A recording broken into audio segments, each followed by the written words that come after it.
Hail and hello, everyone. Welcome to the Random Heathen Ramblings podcast, a Midgard Musings production. Join me, Jesse, your host, as we discuss random heathen related topics and various other things in an attempt to find where, if any, heathen worldviews can be applied. You can support this podcast by clicking on the Linktree link in the description or show notes. You can also follow me on all of my social media platforms, including Facebook, Twitter, Instagram, YouTube, and become a patron on Patreon. Join me every Thursday morning at 9 a.m. Eastern, 8 a.m. Central on all major podcast streaming platforms, including Apple and Google Podcasts, Spotify, iHeartRadio, Pandora, and many, many more.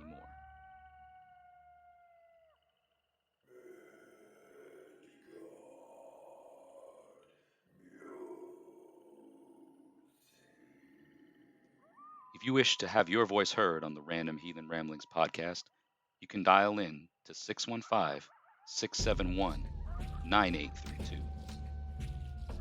Thank you all once again for listening to the Random Heathen Ramblings podcast. Enjoy and hail to you all.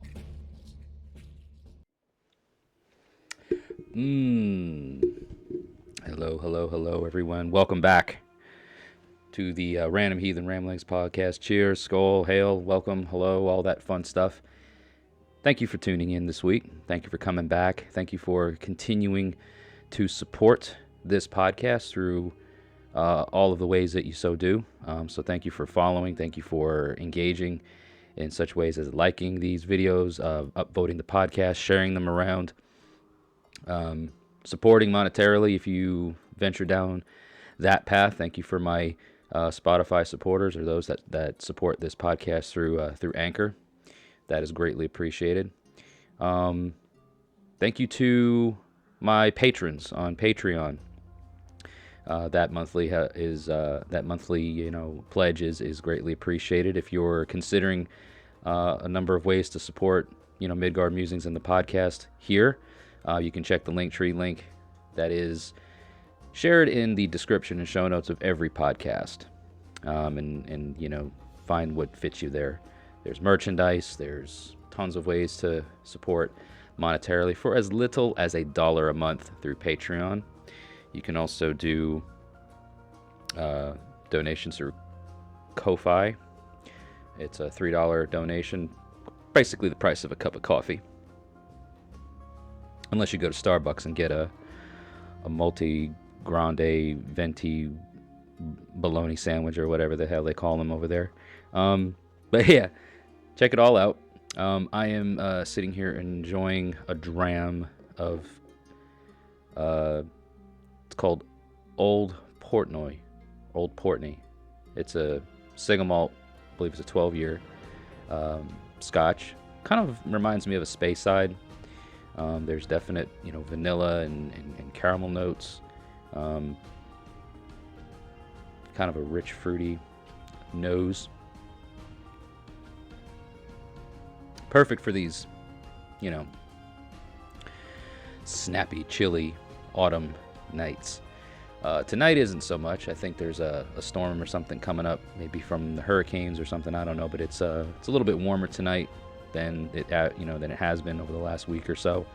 But we are still, consistently staying in much more moderate temperatures here in the Middle Tennessee area of North America. Gearing up this weekend in just a couple of days, actually starting tomorrow night. Going to be heading up to Springfield, Tennessee to set up camp and attend the Raven Moonhearth's Shadow Moot event. If you guys have been listening for any length of time, you know that the fine folks over there at RMH are hosting a public camping sort of event. There's going to be ritual, there's going to be workshops, classes. My wife and I will be there. I will be providing rune readings throughout the duration of our stay.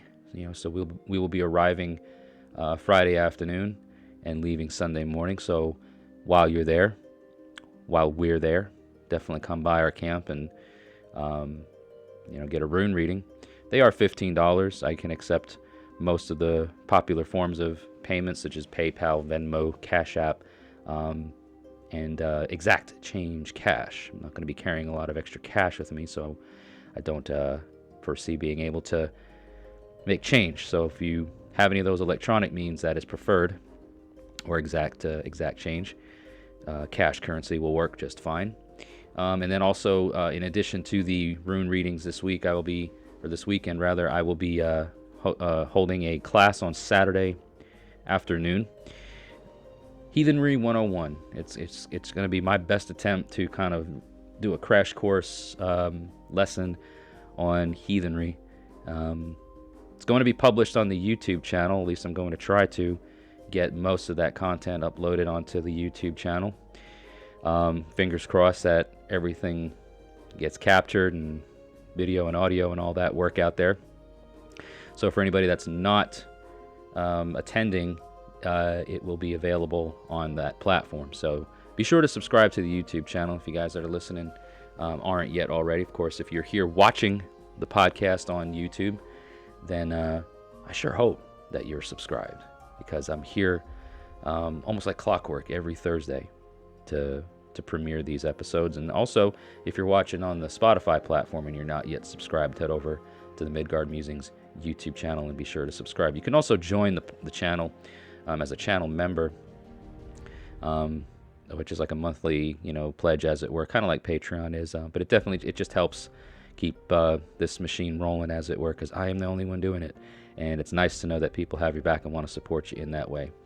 So now that we've got the official housekeeping stuff out of the way, and we're here just kind of cruising on, this week's episode actually comes to us here in the form of a suggestion from a post that I made on Facebook this week. So if you're following me on Facebook, you might have seen it. Just asking, what should I podcast about this week? And but what a lot of you folks may not realize is that the Random Heathen Ramblings podcast is very random, in the sense that sometimes I don't have content laid out, in a back catalog, and I still want to put out content, but without sacrificing quality. I'm kind of left stumped on what to do. I don't want to continually repeat myself, although I know that there's a lot of people that may ask for things or request content that covers topics that I've already done.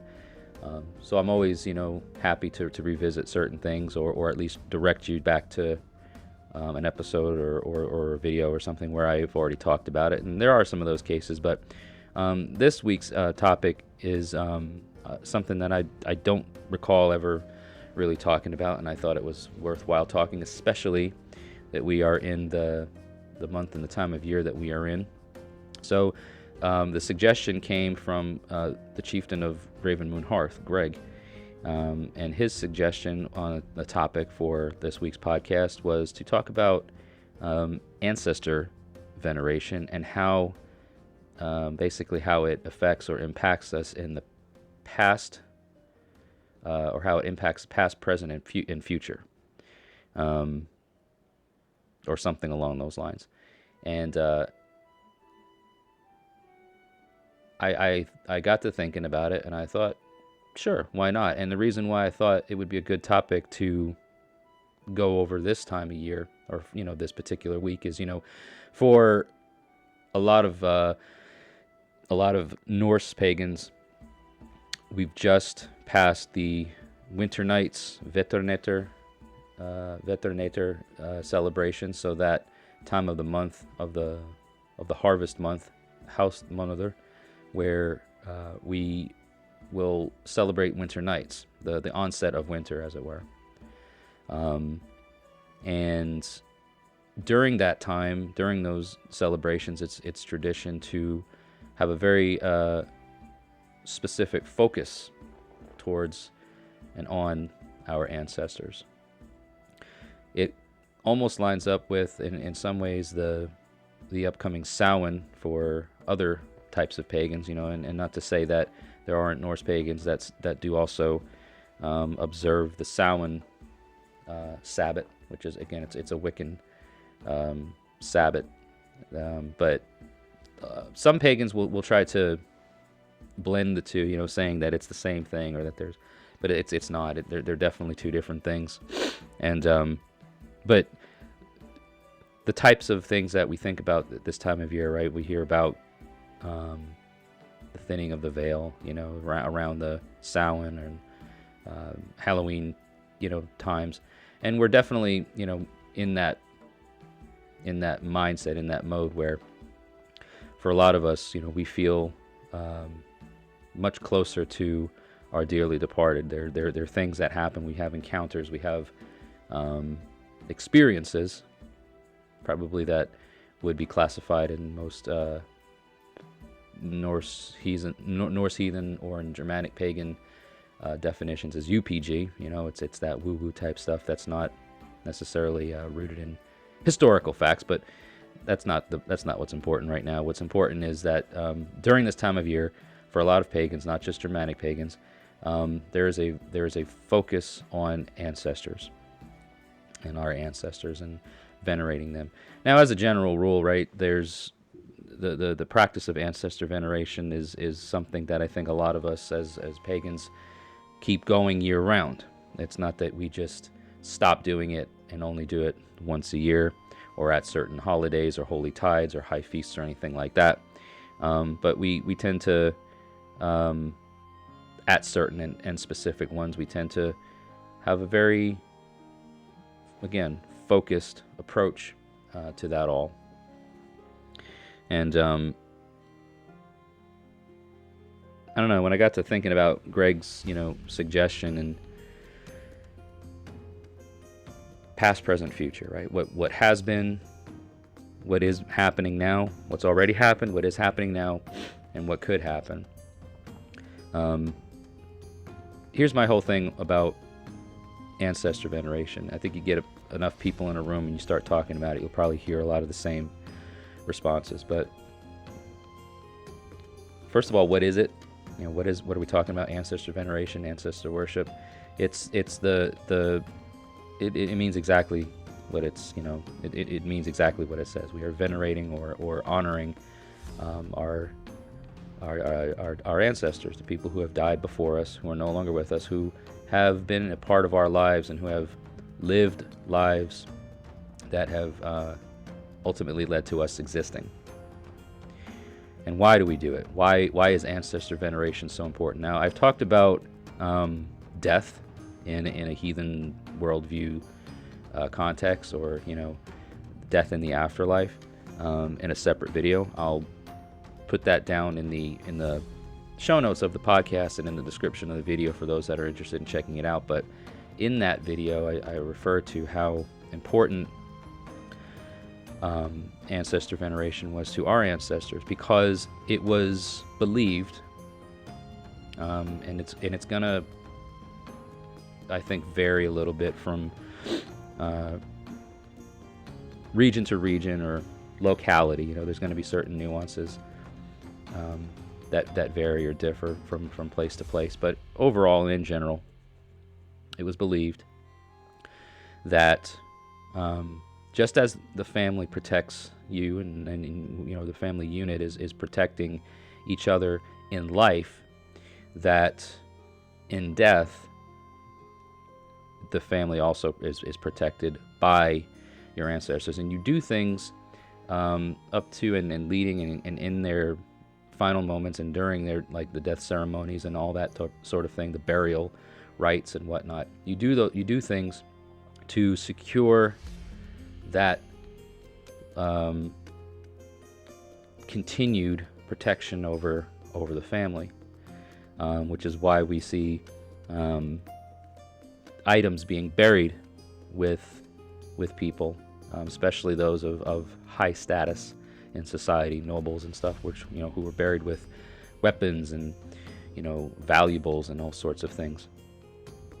But it was done because the hope was that the comforts and the amenities and the things that they had in life that made their life, their physical life, so meaningful and enjoyable, that the things that they continue to experience their next stage of life, because death was not an end, and it is not an end.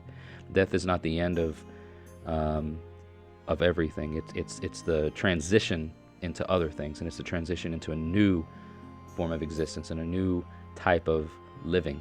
The physical body, the shell, this outer form, is what eventually dies, but the parts of our soul, the various parts of ourselves, do not die. We are continue to go on. And so putting those items in the grave and sending off your ancestors, or sending off those loved ones who become ancestors with those things, was to sort of be like, okay, well, you had it good here, now you're going to have it good where you go next, wherever that may be, and so with those types of traditions, I mean, we even see some customs like that living now and today, where I've been to plenty funerals and stuff of loved ones where heirlooms or keepsakes and other things are given to the deceased and presented in a way that is a gift in a sort of way. And while the meaning behind it is perhaps different, I think the spirit behind it hasn't changed, or the reason why we do it is we want to know that a piece of us goes with them, or that they always stay with us in that sort of way. And so the gesture carries with it, I think, the same meaning. So maybe the meaning itself hasn't changed. Ultimately, the spirit of it, of the act, remains true, right? So looking at it from I guess like a heathen perspective, still we come from the past. The past is gone. All right, we've already lived it. Even so far as what I said moments ago is part of the past now. When you started watching this episode of the Random Heathen Ramblings podcast, it's in the past now, and now we are in the present. But the present is constantly moving and being taken over by the past. Urd is constantly filling in the gap of Verdandi. So we live in the here and now, but we are always moving towards Skrud, the future. We are always moving towards that next thing. So with Ancestor Veneration, we are continuing and feeding the fire of tradition. We are always wanting to remember the love, the memory, the fair fame of those who have earned it, and keep that memory alive through engaging with that person or persons in a similar fashion as if they were still sitting here across from us or next to us, and still breathing the same air that we breathe, and still living in a form that we can visually identify and be close to. It's and we do it because of the things that those people did in the past. They had greatness about them. They did great deeds. They accomplished great things. They served honorably. They whatever their actions were, whatever their deeds were, carried with them a deal of honor, and a deal of respect. And to forget that, and to not venerate that, and to not honor that, to not worship that in a way, does our ancestors a disservice. And it, as the way I feel at least, it keeps them further away from us and further away from their protection. Because why would you want protection from a dead relative, right?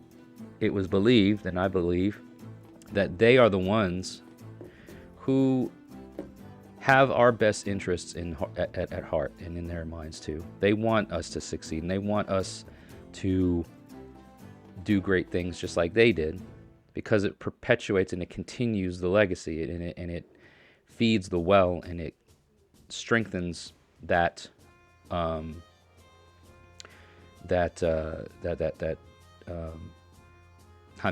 the family luck.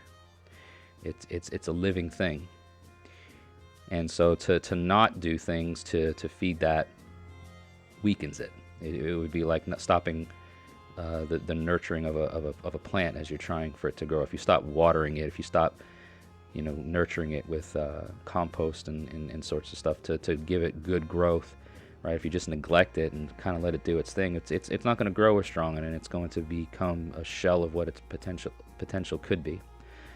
And so, in a much more, I think, complex way, the veneration of our ancestors, the worship of our ancestors, feeds the roots. It nurtures the roots, and it keeps things alive and well, and keeps our connection between one another strong, and our bond remains strong. And so therefore they want us to do well, and they will help us do well. Their strength is our strength. Their luck is our luck. So when you see people who are succeeding well and doing well in life, it could be said that they have strong hamingya. They have that strong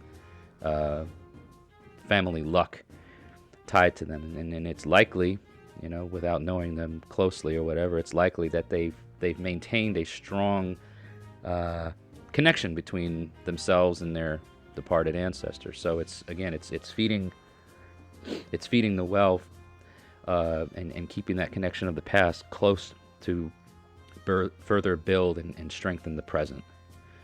So by doing that, it kind of goes, again, hand in hand, and it's all interconnected, and it's all interwoven. It's where weird comes in. There's this luck that's occurring, and that's happening, and the luck is, it's either good or bad. It is what it's both things. It's not all good. It's not all bad. But you get that inheritance from that, or the where we call it Othala, the inheritance of your ancestors, fed down through your ancestral line. So doing those things, keeping connected to your ancestors, whether it be a lot of folks will have like an ancestral shrine or altar where it's nothing but photos, memorabilia, tokens, whatnots tied to their family line, to their ancestors. I've been in places where an entire entryway or an entire stairwell. My parents' house at one point in time was kind of like this, where the stairs going up to our house, our old house on Long Island, was nothing but family photos of my grandparents, my mom and dad's parents, and then their parents, and all the cousins and uncles and stuff of like all the family stuff. And it was like this, again, it was just this wall of fame, as it were. So every time you would go up and down the stairs, you would look and see and be reminded of them. I've been in places like that where the whole, I don't know, foyer, as it were, was nothing but items dedicated to family members and stuff. So it's definitely something that a lot of pagans, not just Germanic pagans, have a sense of. And I think ancestor veneration is a rich tradition in a lot of cultures, not just Northern European or Germanic cultures, but all over the world. And so again, feeding those memories of the past, and being reminded, and bringing them to the surface, and not letting them sink to the bottom of the well, not allowing them to be forgotten, keeps them close to us. So once again, the past is the past, and it is constantly being taken over by Verdandi, which is the now, the here and now, the present, and always moving towards the future, Skud. So there we go. It again, it kind of all intertwines, and it's all interwoven. We are doing the things to keep those ancestors close to us from the past, and keeping them with us in the present, to secure and build a strong tomorrow, for our families, so that way our descendants have the same luck that our ancestors before them or before us gave to us. At one day when we become ancestors, they have that same luck to pull from, or to draw from, or to, you know, benefit from. So how is that, you know, how does that all play out? Well, the deeds, the things that our ancestors did were, whether they realized it or not, laying down the groundwork, laying down that foundation, laying down that, that foundation to build upon.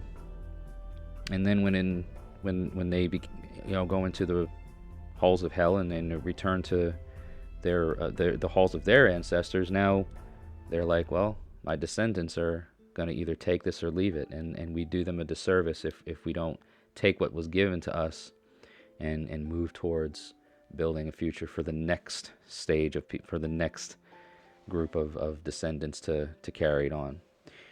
Now it does bear mentioning here that when we talk about ancestor veneration, I hear, one of the arguments, or one of the things that people bring up is, well, some of my ancestors were real dirtbags, and I don't want to remember them. I don't want them to be remembered. I think they were trash. Or they did horrible things.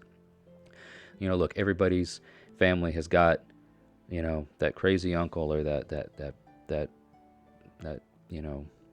bad apple. Everybody's got a sour apple in the bunch. And you don't have to, they are still your ancestors, right? And they still were part of life, and part of their life is part of yours. You inherit it all. Again, it goes back to the whole concept of luck. It's, you don't pick and choose what hand you were dealt, but what you can do is you can decide what part of that hand you want to play and what part of that hand you want to discard and leave alone. And if it's not worth perpetuating, if it's not worth hanging on to, then let it go and let it sink to the bottom of the well, and then add more positive and good layers to offset that negativity, that muck, that mire, kind of like how water and oil separate. Let that separation occur, and let it now build on the layer that's above to further, again, strengthen and secure better things for the future. So is it complicated? I don't really think it is. I think, for people that are maybe new and coming into this, they may get hung up on the fact that, especially if they've come from a background of worshiping a singular monotheistic God, that, that could maybe present some challenges of just getting used to the idea of, actually worshiping your ancestors, praising them, speaking well of them, giving them gifts, leaving them, tokens of things that like, let's say, I've done this before. Like, I knew my grandmother loved to drink scotch, and I still drink scotch on a regular basis. Do I do it to honor her? No, maybe not in the day-to-day or the week-to-week occurrences of it, right? But every time I have a drink of scotch, I can't help but think of her, and I can't help but think of, what we would be doing together, sharing a glass of scotch, the things we would be talking about, and even though she's not physically alive, I can and do have a drink with my grandmother from time to time. Stuff like that.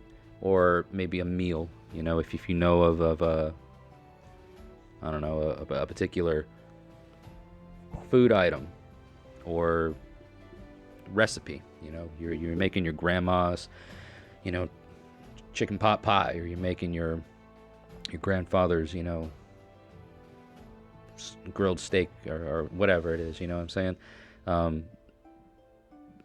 Having them, those recipes, yeah, sure, it's just a recipe, but like, again, having that memory of where it came from, you can kind of insert that into that hearth cult practice of venerating your ancestors, because that's what it is, right? That's ultimately what it is. It's a hearth cult. It's an individual practice that surrounds your hearth cult. And with Germanic pagans specifically today, one of the big things lacking is building a hearth cult and having a hearth cult and knowing what it is that your hearth cult is and practicing it before you worry about, how do I do bloat? How do I sacrifice to the gods? How do I, have a ritual with a group of people and do all these things that are, yes, important and have a place, but do you even have your hearth cult in place? Do you even have those things that are and should know are closer to you than the gods? Your ancestors, the whites, the Vetir, all of those components of this particular branch of paganism, all of those living, again, I say living in the sense that they are living in a different way than we are. They live and exist in the spirit form, but they still share profane space with us. It's just they're on the other side of that. Again, that term veil, right, where the veil is thin and the thinning of the veil. That's why we feel like so close to our ancestors and stuff this time of year with regards to that, is because it's a time of year where the separation between the where the living and the dead are is the lines in the sand are not so clearly drawn out anymore. It's a bit muddled. So we use that and we tap into some of these types of things this time of year. And so as you're thinking about, your ancestors, and maybe you're a Germanic pagan who's just gone through the winter nights thing and then did things with your people, or maybe you just did something at home and it was a privately closed off sort of event, right? Because we have examples of both being done. In some of the texts, we have the Norwegian model of house bloat or winter nights, which was a very private and closed off event, versus the Swedish model, which was a kind of a public to do, and a public celebration where more people were involved. But maybe it was again one of the other, and ancestor acknowledgement and ancestor veneration was a key component to that. Or maybe you're a different type of pagan listening and watching, and you are approaching and looking forward to Samhain, coming up, where you've got some of those similar things that you're thinking about, and how it can work for your benefit. Either way, whichever your approach is and however you take it, I feel like if we start to really put an emphasis on hearth cult, our individual cultic practices in our hearths and homes, and really drawing that out and really building that out to something of that we have our own traditions that we are doing, because that's how it was back in the day, man. Like every hut, every family, every clan, whatever, did things their way, and that was their tradition, right? What are your traditions?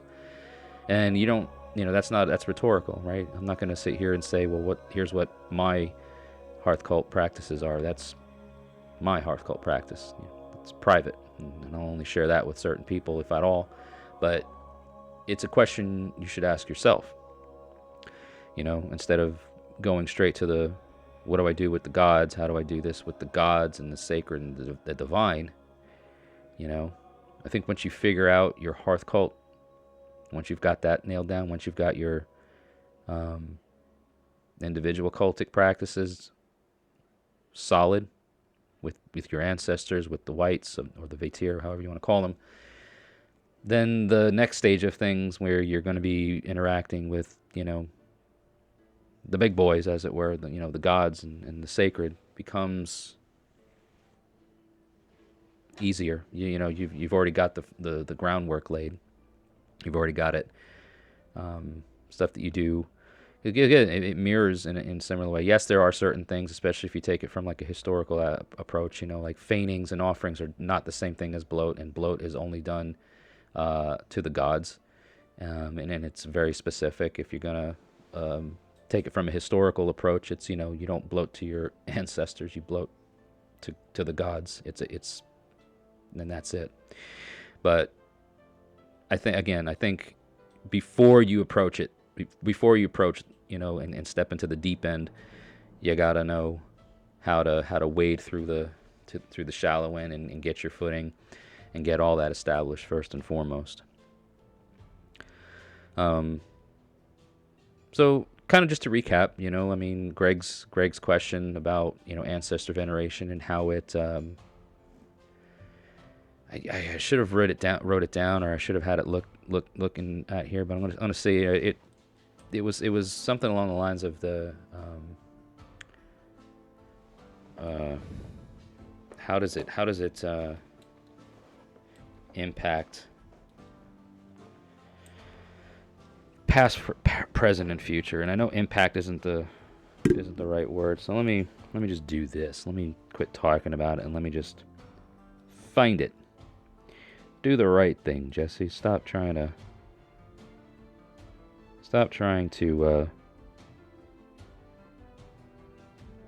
oh yeah, connected.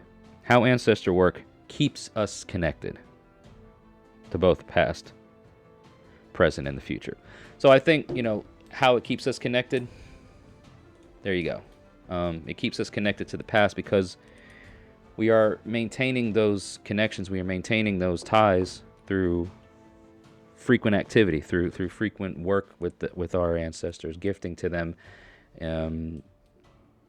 singing their songs, talking about their great deeds, mentioning them during our meals, having little customs and stuff that we do to, you know, keep their fair fame and their memory alive.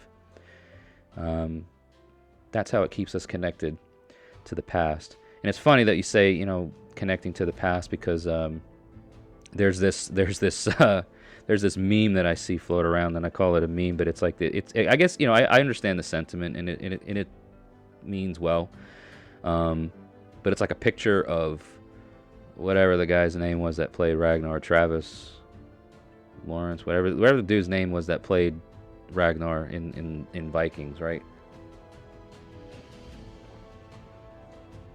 He's looking all badass, whatever. He's got that wild hairdo and stuff, probably covered in like blood or whatever. But it's and I think they're even trying to say that it was like a quote by Ragnar or something. I don't know. Maybe it was. I haven't watched the show in a long time. Anyway, the words on the meme were, "Stop looking behind. You know, stop looking in the past. You're not going that way."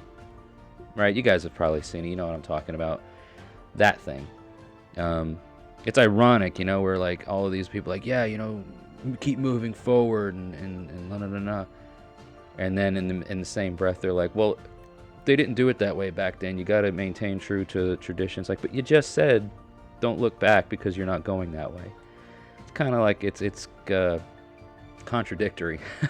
Again, I understand like the meaning of the meme, and it doesn't necessarily. But it is. It's ironic. It's yeah. Don't look behind you. Don't look to the past because you're not going that way, and yet you want to get stuck on people, you know, and can cry about people not doing things the way they did it, you know, 1,000 years ago. But there is an important element of the past that we need to remain, that needs to be connected to. There's like a lifeline that needs to be preserved. You know, that root line, as it were. Taproot maybe is a good definition or word for it, is to, you know, keep some sort of connection to the past, because again, it's what got us here. But feed it to the point of nurturing it and allowing the growth to continue, and then that's what strengthens us in the here and now. And as the future goes ahead of us, you know, the things that we do today are preparing us for tomorrow and the next day and the next day and the next day. And so as long as we, as I was saying before, you know, Urd takes over Verdandi, and then Verdandi, you know, school takes over Verdandi, and so it's like this constant, you know, it's overlapping, it's interwoven. Overlapping is probably a good, you know, analogy, I guess you could say. It's just, you know, if you think about this line moving, and then the stage of the line is always changing, because what was here in the present is now back here in the past, and then what was up here in the future, in the present, is now the future. It's just how it constantly goes. And so ancestor veneration helps on all three, you know, helps all three parts. So, as we move into Shadowmoot, the week into Shadowmoot, this is the last time I'm going to talk about it in the future sense, right? The next time I will be talking about it, at least in a podcast, will be in the past sense, as in it is now in the realm of Urd. But as we talk about it right now, it is in the realm of Verdandi. It is what is to come. Or sorry, it is in the realm of Skuld. It is what is to come. Talking about it is in the realm of Verdandi. And even at the point of you guys listening and watching this, right? I've already talked about this days prior. So I'm hearing it again, or you're hearing it for the first time, but it's already been spoken. So my words come to you from the past, like a history book, like a already written down thing. I don't know. You could get really weird into it all, and if I had other people to talk about, I'm sure we could really break out into some really wild philosophical type conversations. But it's just me, and so now you just have this sort of one-way street that has multiple alleys that we sometimes go down and find, certain trash cans to bang and certain windows to knock on, and then it's out here back onto the main road, onto the next station, wherever that is. So yeah, there you go. This is not a very in-depth, long podcast, but I thought it was a great one to put out here with the topic at hand. So I hope you guys liked it, and if you did, be sure to give it a like. Don't forget to share this video, share this podcast around wherever you have an audience. So tweet it, retweet it, repost it on your YouTube channels, share it on your Facebook and Instagram feeds. Wherever it is that you happen to see this pop up, please feel free to engage also down in the comments section, especially for those folks on YouTube. The more you engage, the better it all gets. I hope you guys are enjoying also the additional YouTube shorts that I've been doing. I've been trying to put new content in the form of shorts every day just to keep the algorithm, recognizing that I'm consistent with it. So I hope you guys are enjoying that. If you have any fun or cool ideas of things you want to see me do on that vein, definitely be sure to let me know some form or fashion. You guys have all the contact information. It's linked up in the description or show notes. You can write in, you can call in, you can message me, whatever. Any of it's fine, and I will get back to you as soon as I possibly can. So once again, thank you so much for tuning in, listening, and watching today. Episode of the Random Heathen Ramblings podcast. Your support is always greatly appreciated, and until we see each other again, may the gods continue to notice you, and may your ancestors smile upon you.